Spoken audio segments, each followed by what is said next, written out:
Olá pessoal, mais uma questão do Enem 2013. Uma pessoa necessita da força de atrito em seus pés para se deslocar sobre uma superfície. Logo, uma pessoa que sobe uma rampa em linha reta, será auxiliada pela força de atrito exercida pelo chão em seus pés. Em relação ao movimento dessa pessoa, quais são a direção e o sentido da força de atrito mencionada no texto? Então, letra A, perpendicular ao plano e no mesmo sentido do movimento. Letra B, paralelo ao plano e no sentido contrário ao movimento. C, paralelo ao plano e no mesmo sentido do movimento. E D, horizontal e no mesmo sentido do movimento, é vertical e sentido para cima. Primeiramente, a gente deve analisar as forças que estão agindo sobre o movimento dessa pessoa. Diz que é uma rampa em linha reta. Então, a gente pode desenhar aqui uma rampa. Aqui eu vou desenhar bem bonitinho o pé da pessoa. Está subindo na rampa.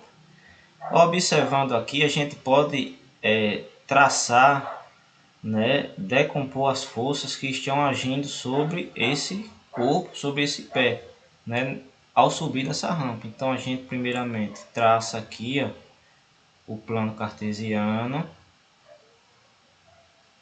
Aqui a direção X, aqui a direção Y. Então o que é que acontece?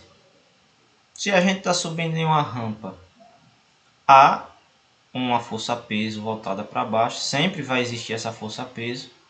Só que como a gente está subindo na rampa, essa força ela se divide, A gente decompõe essa força. Fica uma componente da força para cá, que a gente chama de PY, porque está no eixo Y. E fica uma componente da força-peso para cá, que a gente chama de PX, porque está no eixo X. Então essa força-peso ela termina ficando distribuída. Uma parte para esse PX e essa parte para PY.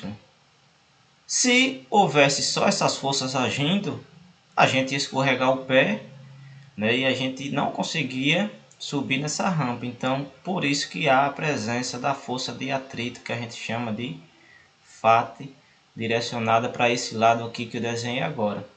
Então, a força de atrito é uma força em reação a essa componente PX, que faz com que a gente consiga subir uma determinada rampa. Se não existisse essa força de atrito, quando a gente colocasse o pé na rampa, o pé da gente começava a escorregar. Então a gente consegue subir uma rampa justamente por causa dessa força de atrito. Aí pergunta, quais são a direção e o sentido da força de atrito mencionada no texto? A direção da força de atrito ela é paralela ao plano, Tá aqui, todas as forças que tiver aqui, ela é paralela, pode estar voltada para cá, também é paralela ao plano, O plano que a gente está tendo como referência é essa rampa, então está sendo paralelo ao plano e no mesmo sentido do movimento. Então está voltada para cá, para cima, Está subindo. Então se o movimento da pessoa que está subindo essa rampa, a força de atrito também está voltada para cima, no mesmo sentido do movimento. Então a alternativa será a alternativa C, paralelo ao plano, porque está na mesma direção do plano, Está paralelo ao plano e no mesmo sentido do movimento, está indo em direção, a força está em direção ao mesmo sentido do movimento, O pezinho está subindo, a pessoa está subindo na rampa e a força de atrito está na mesma direção desse movimento. Então a alternativa correta, alternativa C.